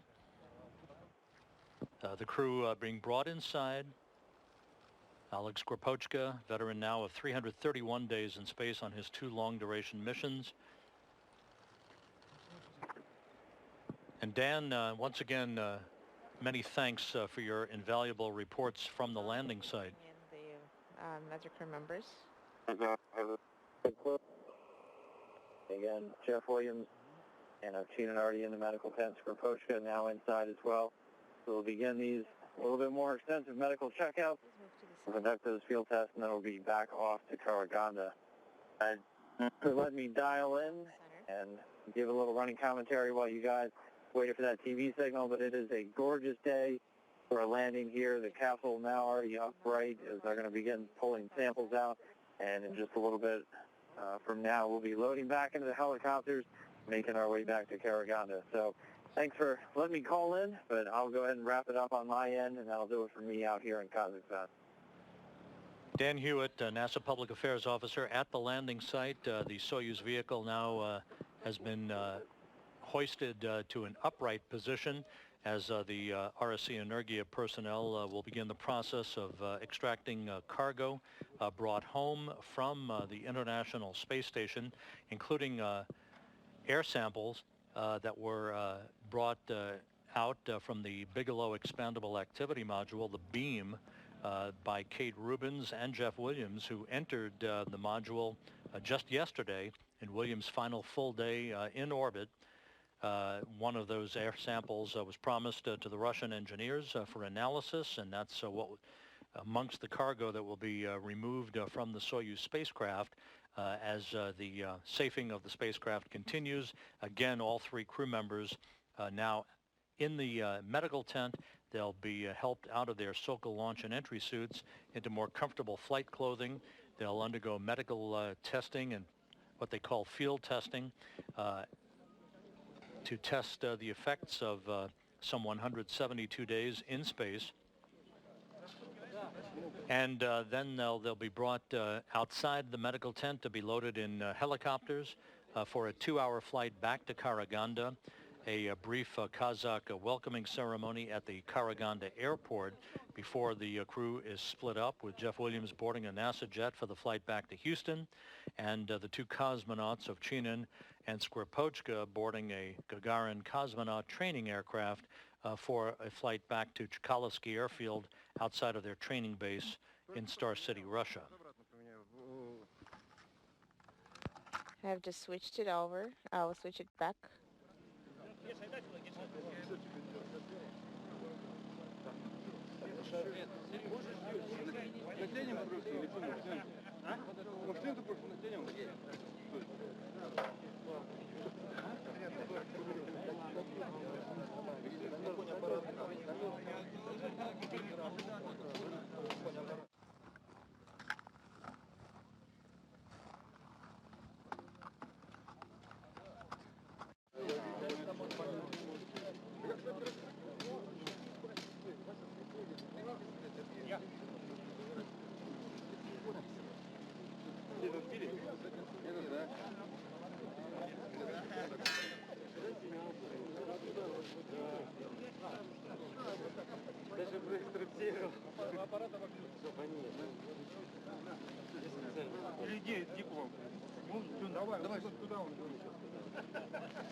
Не будем больше?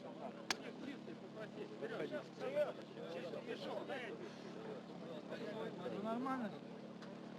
Блин, замуровали демоны. You guys blocked me off in here. Ноги не обрезаем.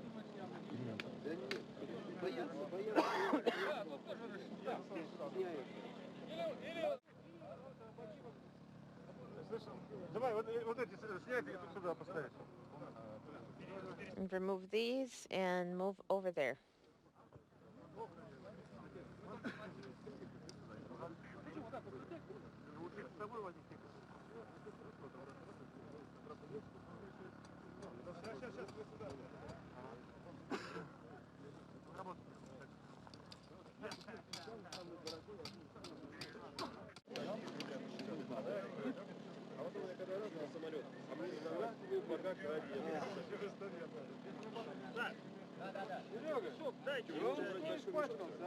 Работа такая? Да, работа. Ты мимо пробежал, даже нет. Но это пульс, импульс. This is Mission Control Houston, continuing to take live television from the landing site in Kazakhstan. You're looking at the descent module of the Soyuz TMA-20M spacecraft that brought home Jeff Williams, Oleg Skripochka, and Alexei Ovchinin towards its landing that occurred on time at 8:13 p.m. Central Time, 7:13 a.m. at the landing site, almost 24 minutes after sunrise, on a cloudless morning on a Wednesday in Kazakhstan. The three crew members were quickly extracted, had a moment or two to regain their land legs in chairs right outside of the spacecraft, and are now in the inflatable medical tent nearby, being assisted out of their Sokol launch and entry suits and into more comfortable flight clothing before they're placed in individual helicopters for a 2-hour flight back to the staging city of Karaganda.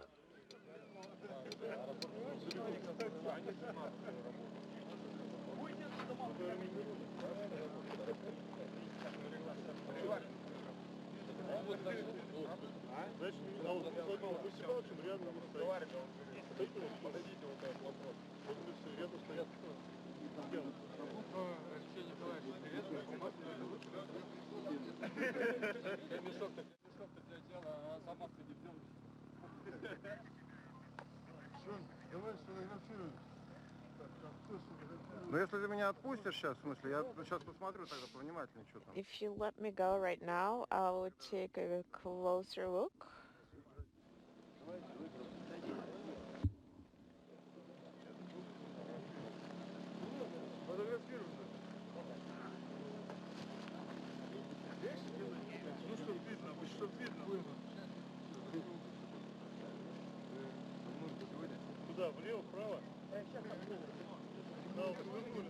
Move to the left or move to the right?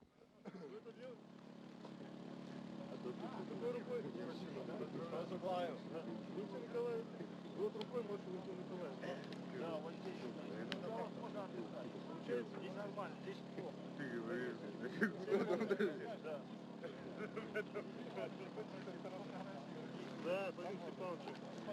Вот. Рукой бы помашите. А? Рукой помашите. Какую камеру? Какую камеру смотришь? Вот. Видит, да? Видите, нет?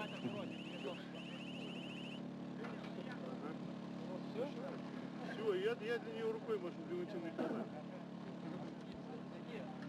I'm waving to them.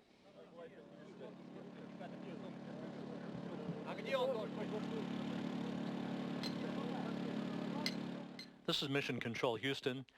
This picture was taken by Expedition 49 flight engineer Kate Rubins of NASA during the time that the Soyuz TMA-20M spacecraft made its way through the plasma regime into the Earth's atmosphere just after atmospheric entry. At the bottom of the view of this plasma, of this streak shot, if you will, is the descent module in which the three crew members were located. Right behind it, bits of the orbital module, following the pyrotechnic separation of the three sections of the Soyuz spacecraft. Again, this photo taken during atmospheric entry of the Soyuz TMA-20M spacecraft as it made its way toward the landing site in south-central Kazakhstan, the touchdown occurring almost an hour ago at 8:13 p.m. Central Time. A spectacular photo courtesy of Kate Rubins on board the International Space Station.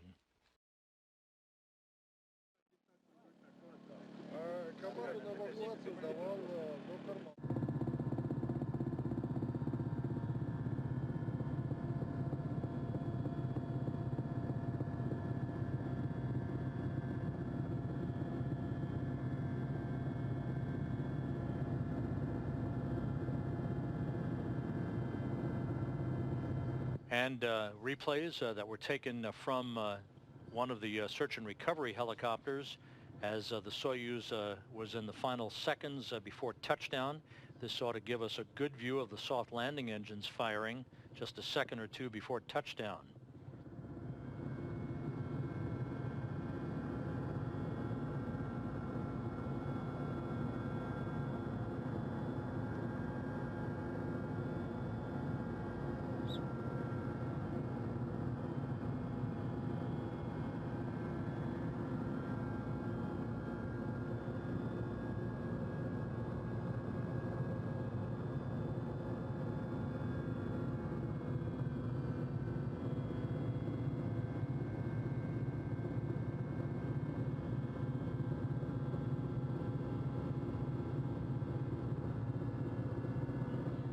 Soft landing engines firing again in this replay from video shot from one of the search and recovery helicopters as the Soyuz descended towards a bullseye landing at 8:13 p.m. Central Time, 7:13 a.m.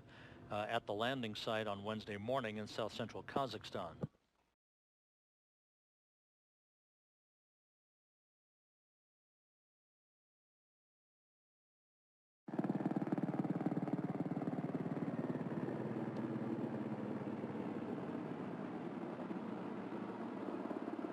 And another replay as we watch the Soyuz descend to its touchdown. Another view in which you'll see the soft landing engines fire.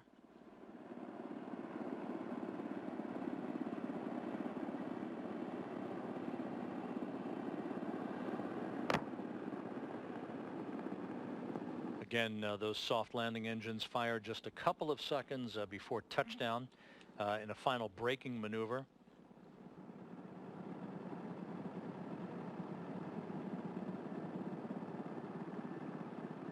Within minutes after touchdown, the three crew members had been extracted from the Soyuz spacecraft, which actually was pulled over onto its side. Not unusual for a Soyuz landing. This video taken from one of the all-terrain vehicles that sped towards the spacecraft in the operation that is coordinated by the Rosaviatsa Search and Recovery Forces. You can see some of the helicopters in the distance about to land next to the capsule. Is it with the hatch up or sideways?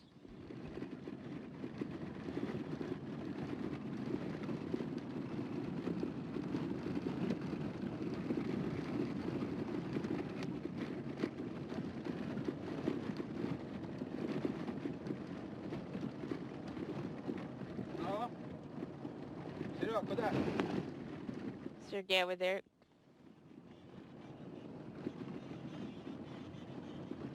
Они перед... Можно с любой стороны зайти. You can approach it from either side. Which side is better? Approach from here, from the left? Давайте я выскочу сейчас. Let me jump out.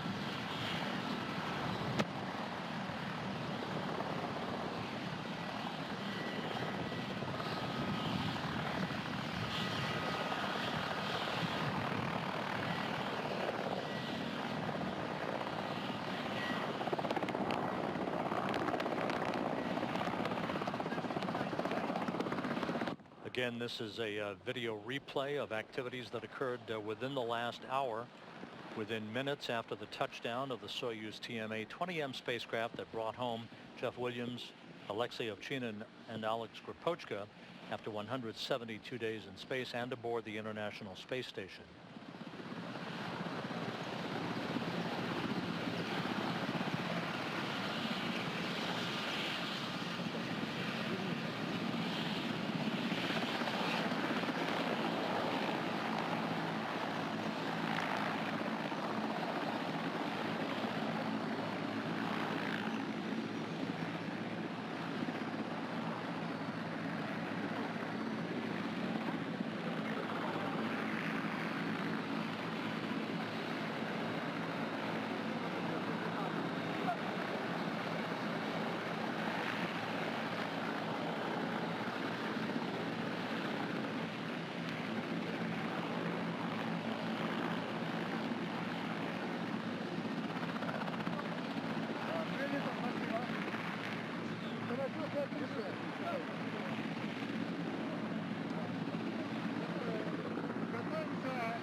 Let's go.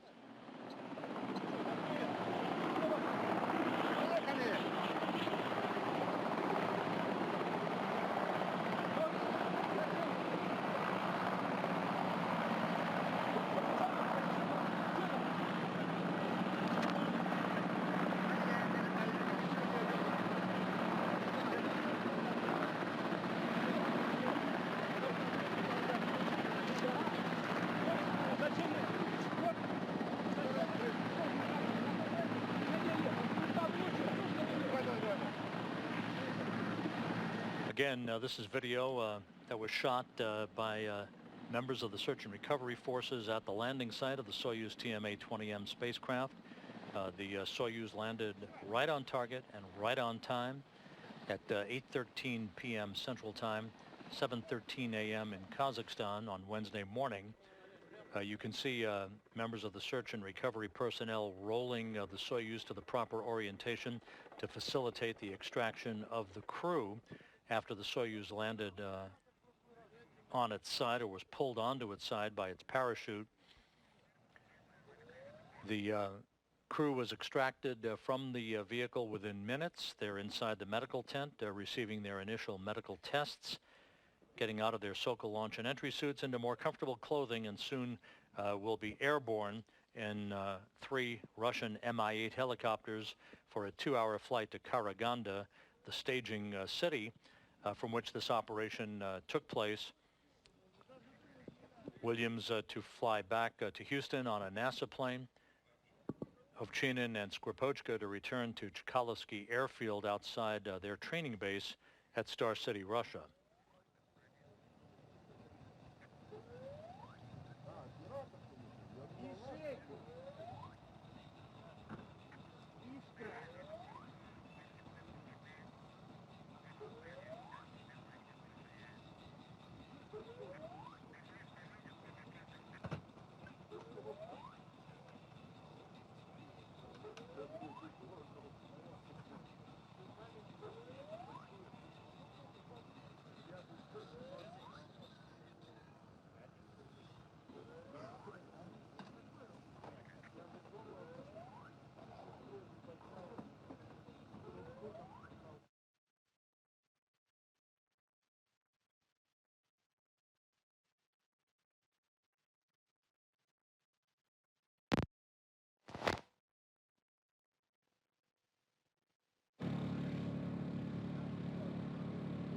Раз.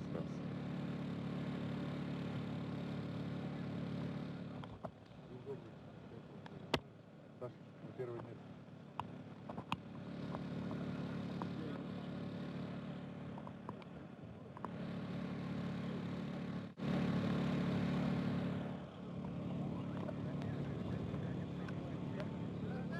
А это не удочка, Серег. Удочка, где у меня была, двое. Okay,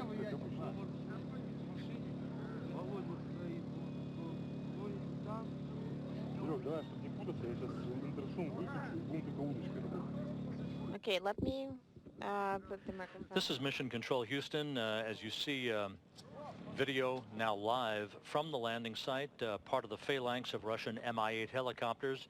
And on the left of your screen, the descent module of the Soyuz TMA-20M spacecraft that brought home Jeff Williams, Alexei Ovchinin, and Alex Gripochka, who are now inside that medical tent, having doffed their Sokol launch and entry suits, getting into more comfortable flight clothing as they begin the process of making their way back to Karaganda, Kazakhstan, and then ultimately to their respective homes in Houston and Star City, Russia.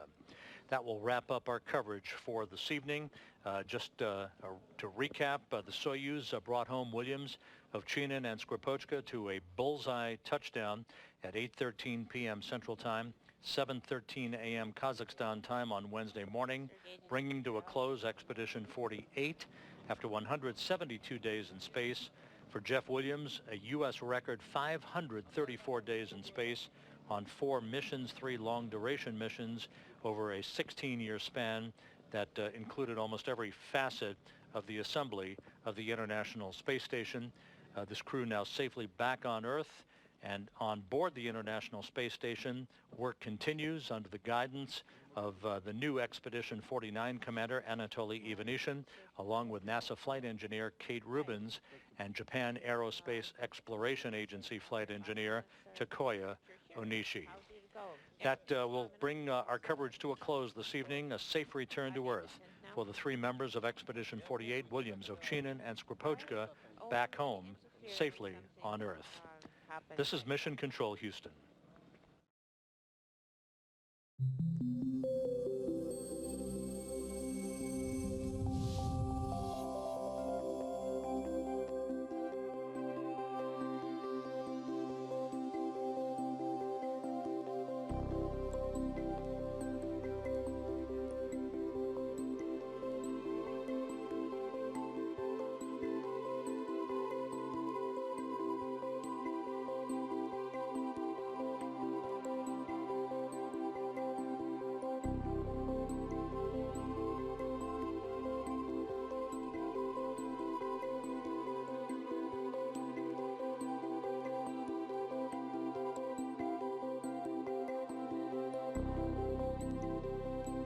Hi, I'm